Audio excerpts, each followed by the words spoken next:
होता है समाज में। अच्छा बताओ, गुरु क्यों बनाने चाहिए? गुरु बनाना जरूरी है या नहीं? उत्तर दो, उत्तर दो। जरूरी है तो क्यों? क्यों गुरु बनाने चाहिए? क्यों गुरु बनाते हैं? क्या आवश्यकता है गुरु की? बताओ, क्यों बनाते हैं गुरु? आप बताओ, क्यों गुरु बनाने जरूरी है? बताओ क्या गुरु क्यों बनाने चाहिए? ये भैया बताएंगे इस तरफ सफेद शर्ट वाले। हाँ बताओ, चश्मा वाले दादाजी बताओ, गुरु क्यों बनाने चाहिए? बैठे बैठे बैठे बैठे क्यों बनाने चाहिए? नहीं बनाने चाहिए? क्यों बनाने चाहिए? पीछे वाली माँ, मैया, भैया बताओ, क्यों गुरु बनाने चाहिए? क्योंकि गुरु का क्या काम है वो जरा आज समझिएगा। गुरु क्यों बनाने चाहिए? क्या होता है? क्या गुरु के बिना हमारा कल्याण नहीं हो सकता? क्या गुरु के बिना हमारी सद्गति नहीं हो सकती? क्या गुरु के बिना भगवान नहीं मिल सकते? इन तमाम प्रश्नों का उत्तर आज सुन लेते हैं। सुनो। अच्छा बताओ, जिस स्त्री के संग आप हो, जिस पुरुष के संग आप हो पति पत्नी के रूप में, एक प्रश्न पूछूंगा, उत्तर देना। क्या आपकी पत्नी से और आपके पति से क्या विवाह के पहले आपका कोई रिश्ता था? उत्तर दो। क्या आपका आपकी पत्नी और आपके पति से विवाह के पहले कोई संबंध था? जोर से नहीं। फिर क्या हुआ? एक विवाह हुआ, मंडप गाड़ा गया, ब्राह्मण को बुलाया गया और विधि विधान से विवाह हुआ। और जिस दिन विवाह हुआ उसके बाद से सदा के लिए आपका उस स्त्री और उस पुरुष से सदा के लिए एक रिश्ता तैयार हो गया। जैसे विवाह क्या करता है? एक स्त्री से एक पुरुष से सदा के लिए आपका संबंध जोड़ता है। उसी तरह जैसे विवाह पति पत्नी का रिश्ता जोड़ता है, उसी तरह गुरु मंत्र, गुरु जी भक्त का भगवान से सदा के लिए संबंध जोड़ते हैं। अब आप कहोगे कि क्या गुरु के बिना संबंध नहीं हो सकता? तो आप ही बताओ, क्या विवाह किए बिना आप किसी पुरुष के संग रहो पति की तरह, किसी स्त्री के संग रहो पत्नी की तरह, तो क्या वो रिश्ता मान्य होगा? आपने विवाह नहीं किया पर रह रहे हैं पति पत्नी की तरह, तो क्या मान्य होगा? क्यों नहीं मान्य होगा? क्योंकि विवाह नहीं हुआ। अच्छा, विवाह होने के बाद हमारी पत्नी क्या बन जाती है? हमारे हिंदू रिवाज में पत्नी को क्या बोलते? पत्नी का पूरा नाम बताओ, क्या बोलते हैं? आप बताओ क्या? हमारे यहां जब भी बोला जाता है तो ये बोला जाता है, ये हमारी धर्म पत्नी है। क्या बोला जाता है? ये बात सही है कि गलत है? हमारे हिंदू रिवाज में बोला जाता है कि ये हमारी। अब ये बताओ, पत्नी के आगे धर्म क्यों जुड़ता है? धर्म पत्नी क्यों? क्योंकि हमने उस लड़की से, उस स्त्री से धर्म के हिसाब से संबंध जोड़ा है। धर्म के हिसाब से संबंध जोड़ा, इसलिए उसका नाम पड़ा धर्म पत्नी। जो लड़का लड़की भाग भाग कर शादी कर लेते, माता पिता से छिप छिपा के कोर्ट मैरिज, वो कभी नहीं कह सकते कि ये हमारी धर्म पत्नी है। तुमने धर्म से किया ही नहीं। अब तुम कहो तो तुम्हारे मुंह पे हाथ भी तो कोई ना रखेगा, लेकिन धर्म के हिसाब से आप ये कहने के अधिकारी नहीं है कि ये आपकी धर्म पत्नी है। धर्म पत्नी वही है जो विधि विधान से मंडप के नीचे, समाज के आगे, समाज साक्षी है। विवाह होता है तो समाज साक्षी होती है, गुरु साक्षी होता है, ब्राह्मण साक्षी होता है और अग्नि साक्षी होते हैं, और अग्नि के साथ साथ ध्रुव तारा साक्षी होते हैं। जब ये लोग साक्षी होंगे तब आपको कहने का अधिकार होगा कि ये मेरी धर्म पत्नी है। वो लोग जो भाग कर कोर्ट मैरिज किए हैं वो कदापि ये कहने के अधिकारी नहीं है कि ये मेरी धर्म पत्नी है। वो धर्म पत्नी कैसे होगी? अरे धर्म पत्नी तो तब होगी जब धर्म से पत्नी बनेगी। अब धर्म से वो बनी ही नहीं पत्नी, तो वो काय की पत्नी है? वो तो सामान्य भाषा में कह सकते हैं कि वो रखेल है। वो क्या है? रखेल है। सामान्य भाषा यदि ये कहा जाए कि अब उस रिश्ते को नाम दो कि क्या है वो, जब धर्म से आपने ब्याह किया नहीं और आप रह रहे हैं, तो सामान्य भाषा में तो यही कहा जाएगा ना, ये उसकी रखेल है। हाँ या ना? फिर धर्म पत्नी कब बोला जाएगा? जब धर्म से विवाह। इसलिए हमारे यहां आज से नहीं, शुरू से बोला गया ये मेरी धर्म पत्नी। उसी प्रकार जैसे धर्म के हिसाब से पत्नी का होना आवश्यक है, उसी तरह धर्म के हिसाब से गुरु का होना आवश्यक है। वह गुरु जो धर्म के अकॉर्डिंग, धर्म के अनुसार आपका संस्कार करते हैं। गुरु बनाना जरूरी क्यों है? क्योंकि गुरु के बिना भक्त का भगवान से संबंध नहीं जुड़ता। जैसे विवाह के बिना पति का पत्नी से कोई संबंध नहीं है,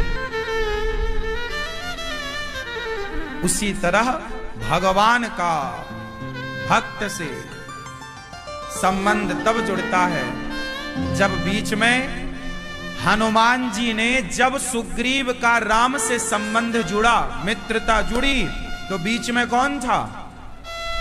बोलो, गुरु की भूमिका में कौन? हनुमान जी। जब विभीषण और राम जी का संबंध जुड़ा तो गुरु की भूमिका में कौन? जब ध्रुव जी का भगवान से संबंध जुड़ा तो गुरु की भूमिका में कौन? नारद जी। जब प्रहलाद का भगवान से संबंध जुड़ा तो गुरु की भूमिका में कौन? छोड़ो, जब मीराबाई का भगवान से संबंध हुआ तो गुरु की भूमिका में कौन था? रैदास जी। बता दो, इतिहास उठा के बताओ कि किसी भक्त का बिना गुरु के भगवान से संबंध हुआ हो तो बताओ। ये धर्म है।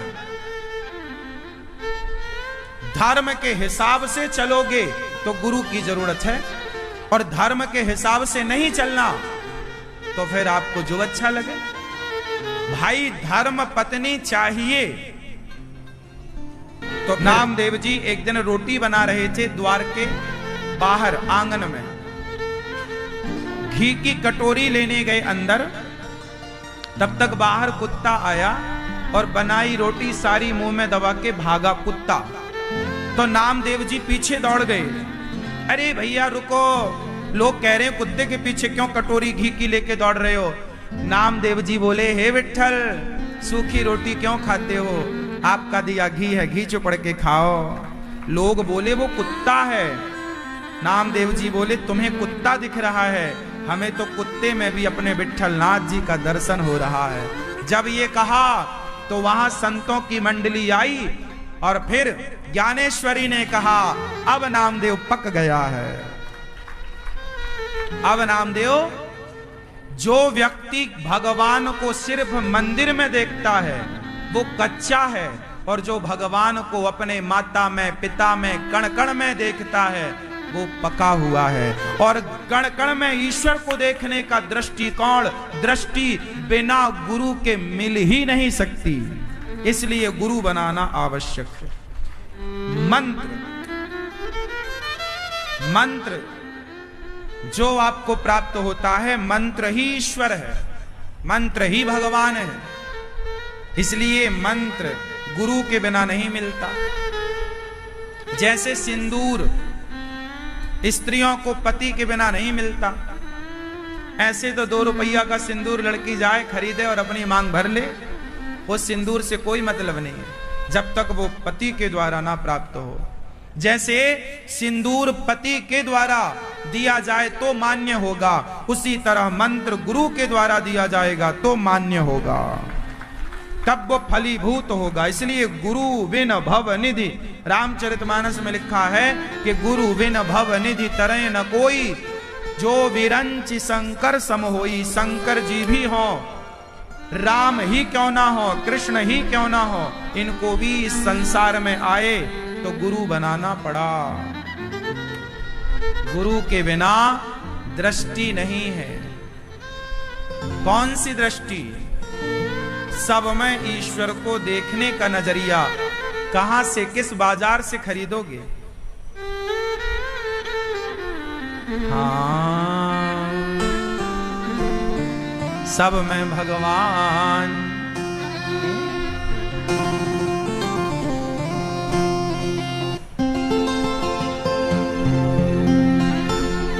अब देखो, हनुमान जी ने, राम जी ने बाली को मारा, बाली को मारकर सुग्रीव को राजा बनाया। अब देखो 4 महीने राम जी खड़े रहे। वर्षा विगत शरद ऋतु आई, भूले कांस सकल महि छाई। जनु वर्षा कृत प्रगट बुढ़ाई, उदित अगस्त पंथ जल सोषा। जिमिलो भई सोषहि संतोषा। सरिता सर निर्मल जल सोहा, संत हृदय जस गत मद मोहा। रस रस सुख सरित सर पानी, ममता त्याग करहि जिमि ज्ञानी।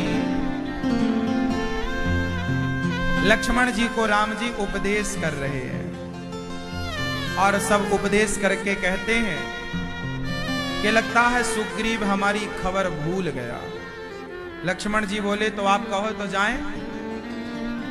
अब लक्ष्मण जी को बड़ा गुस्सा आया, राम जी को भी गुस्सा आया। सुग्रीव वही सुधि मोरी विसारी, आवा राजकोषपुर नारी। जेहि सायक मारा मैं बाली, तेहि सर हतऊ मूण कह काली। मैं अभी मारूंगा बाली को। लक्ष्मण जी बोले चलो मारो। राम जी बोले जाओ पहले समझाओ। लक्ष्मण जी गए। बाली सुग्रीव को क्यों? राम को भूल गया? भूल गया तू अपना वादा? राम जी से तूने क्या बोला था कि मैं आपकी मदद करूंगा। 4 महीने तक सुग्रीव राम जी को एक बार भी पूछने नहीं आया कि आपने कुछ खाया पिया, नहीं खाया पिया, क्या किया।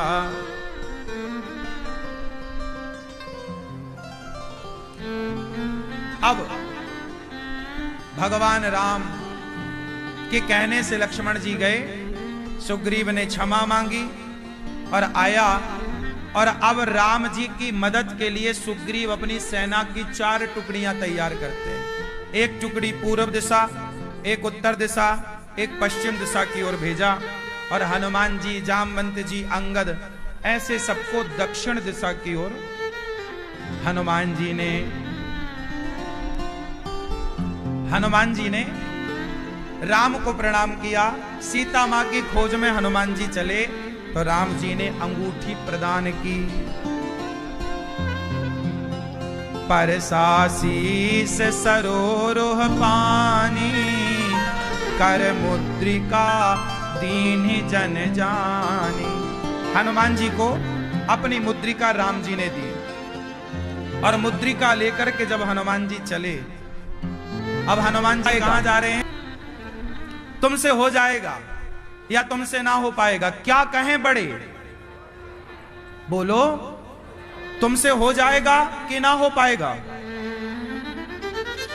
कुछ बड़े, कुछ बूढ़े ऐसा कहते हैं अपने बच्चों को, तेरे से ना हो पाएगा, तू नहीं कर पाएगी, तू नहीं कर पाएगा। हाँ, ये बूढ़े जामवंत नहीं है, इनके जीवन में सुंदरकांड ना होगा।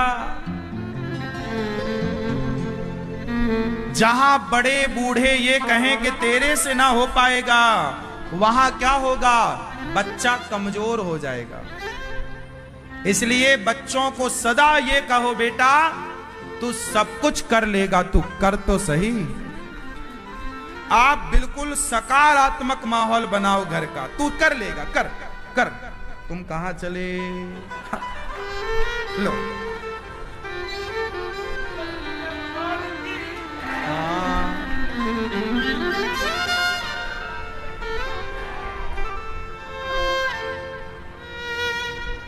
ठीक है, अब उंदा है।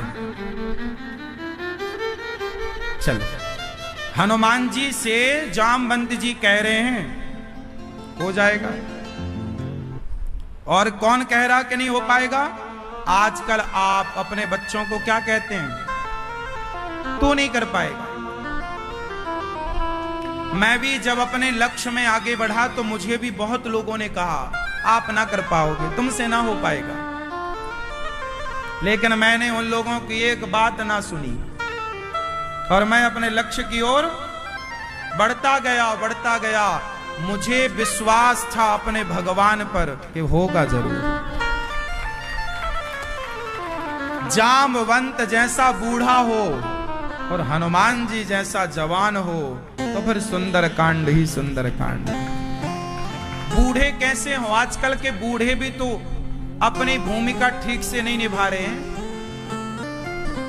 केवल बच्चों का ही कर्तव्य है ऐसा नहीं, बूढ़ों का भी कर्तव्य है, हाँ या ना? अच्छा, बूढ़ों का कर्तव्य बताओ क्या है? यदि आपके घर में आपके दो बेटे आपस में लड़ते हैं, माना कि भगवान करे आपके घर में कभी भाइयों की लड़ाई ना हो किसी के घर, फिर भी मान लो, माना कि आपके घर में दोनों भाई आपस में लड़ते हैं, तो उनकी लड़ाई का जिम्मेदार कौन है? उत्तर दो, कौन? हाँ, माता पिता, बूढ़े। यदि आपके घर के दोनों बच्चे, तीनों बच्चे, चारों बच्चे आपस में लड़ते हैं तो समझ लो कि जिम्मेदार माता पिता। आपने क्यों नहीं बच्चों को अच्छे संस्कार दिए? क्यों नहीं जोड़ के रखने की विद्या पढ़ाई? क्यों नहीं संगठन के बारे में बताया? क्यों नहीं राम और भरत का चरित्र पढ़ाया कि देख भाई राम की तरह और भरत की तरह होना चाहिए? क्यों नहीं पढ़ाई तुमने रामचरितमानस? क्यों तुमने भाइयों को विभीषण और रावण होने दिया? क्यों तुमने भाइयों को सुग्रीव और अंगद होने दिया? क्यों नहीं तुम भाइयों को भरत और राम बना सके? कौन बनाएगा? बच्चे पैदा करके छोड़ देने से ना होता मेरी मां, बच्चों का निर्माण करना पड़ता।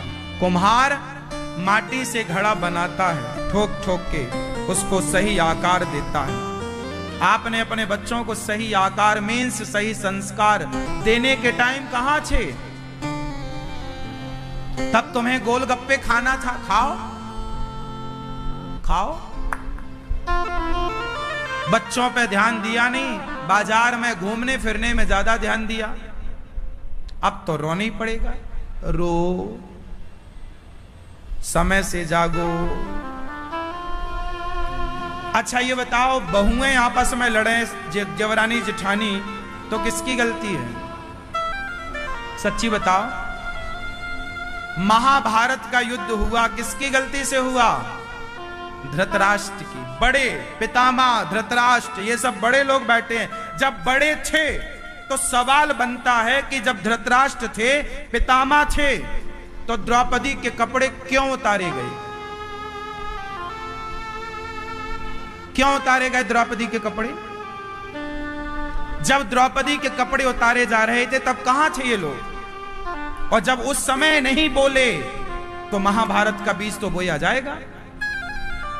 इसलिए सुंदर कांड तब होगा जब बड़े बोले और छोटे, लेकिन महाभारत में उल्टा हुआ। दुर्योधन दुशासन बोल रहे हैं और धृतराष्ट्र पितामह चुपचाप सुन रहे हैं, तो महाभारत हुआ। अब आप देखो कि आपको अपने घर का माहौल महाभारत जैसा बनाना है या सुंदरकांड जैसा। उसके लिए तैयारी। अच्छा बताओ, आपको घर बनवाना है अपना, माना की, तो घर बनवाने की तैयारी आज ही विचार आया घर बनवाने का, आज ही काम शुरू हो गया, ऐसा होता है क्या? अरे घर बनाने की प्लानिंग महीनों से सालों से आपके अंदर होती है। पैसा जुटाते हो, तैयारी करते हो, इंजीनियर बुलाते हो, लेबर बुलाते हो, ठेकेदार बुलाते हो, सौंपते हो काम, एडवांस देते हो। बाहर आए हनुमान जी, ताहि मारी मारुत सुत वीरा, बारिध पार गयाऊं मति धीरा। ये लोभ आपको खा जाता है। यदि आपके पास विवेक है तो पार जाओगे, वरना लोभ खा जाता है। रावण को किसने खा लिया? उसके लोभ ने। दुर्योधन को किसने खा लिया? उसके लोभ ने। आपके पड़ोसी को किसने खा लिया? उसके लोभ ने।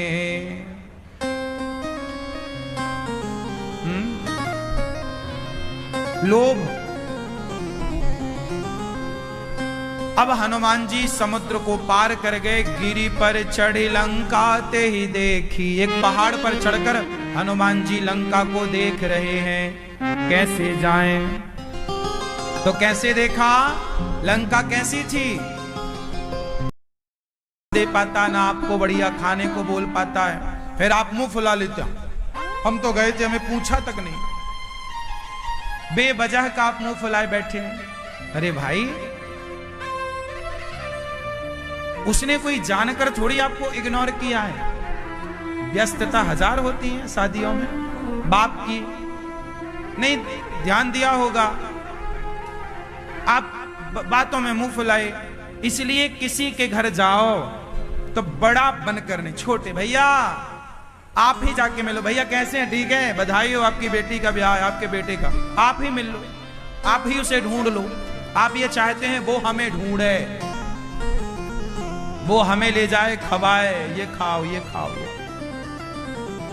सम्मान की चाह जब तक आपके अंदर रहेगी तब तक वो आपको कष्ट देती रहेगी। इसलिए सम्मान की आग को बुझा दो और सामान्य व्यक्ति बन के जीवन जिया करो, आनंद रहेगा। हमें परवाह नहीं है, हम तो जमीन में भी बैठ लेते हैं, सोफे में भी बैठ लेते हैं, बिस्तर में भी सो जाते हैं, जमीन पे भी सो जाते हैं, पलंग में भी सोते हैं, साइकिल में भी चलते हैं और एरोप्लेन में भी चल लेते हैं। हाँ या ना? फिर सबकी आदत बनाओ। और आप लोगों की एक बार आदत होगी ना एरोप्लेन में जाने की, फिर आप साइकिल में नहीं चल सकते। हाँ, आपका स्टेटस घट जाएगा, ऐसा आपको लगता है। गलती है ये। व्यक्ति को हर समय हर परिस्थिति के अनुसार जीवन जीना चाहिए। कभी 56 भोग मिले तो 56 भोग खाओ, कभी चना मिले तो चना ही चबाओ, जो मिल जाए सब सही है, जो ईश्वर की इच्छा। जैसे रखे राम जी रहना चाहिए, और सीताराम सीताराम। हनुमान जी अति लघु रूप धरऊं निसी, नगर करऊं पैसा। परसों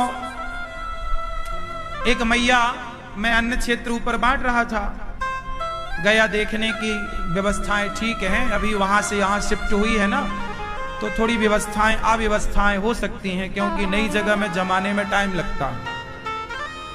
एक मैया आई, बरस पड़ी महाराज, क्या व्यवस्था है तुम्हारी?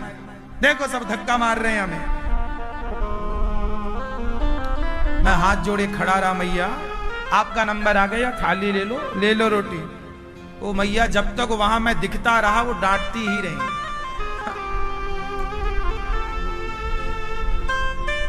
बोलती ही रही। और धक्का कौन मार रहा है भाई? जब लाइन लगेगी तो पीछे वाला जरा धक्का मार ही देता होगा। तो उन्हें यह लग रहा था कि आप हमें यहां बुलाए हो और आप धक्का मरवा रहे हो। मैया को यह लगा। इसलिए जब भी हम कहीं जाएं ना, तो हम ये सोच के घर से जाते हैं कि हमें धक्का ना लगे किसी का, हम बहुत ये हैं, हम बहुत वो हैं। हां, आप हैं अच्छे, पर जब घर से बाहर जाओ, खासकर तीर्थों में जाओ, तो तीर्थों में मान सम्मान की चाह लेकर नहीं। आप यहां सम्मान पाने नहीं आते, आप यहां सम्मान पाने नहीं, प्रभु को पाने आते हैं, बिहारी जी को पाने आते हैं। जब आप घर से निकलें तो बिल्कुल खाली होके आया करो। 2-4 धक्कों का घर में ही अभ्यास कर लिया करो। ए जेठानी जरा तू मार एक धक्का मुझे, मैं कहां तक जाती हूं। क्योंकि भाई घर से निकलोगे तो ट्रेन का धक्का, रेलवे स्टेशन का धक्का, बिहारी जी के मंदिर में जाओगे तो धक्का थोड़ी बहुत तो लगेगा ना भैया। लाइन में लग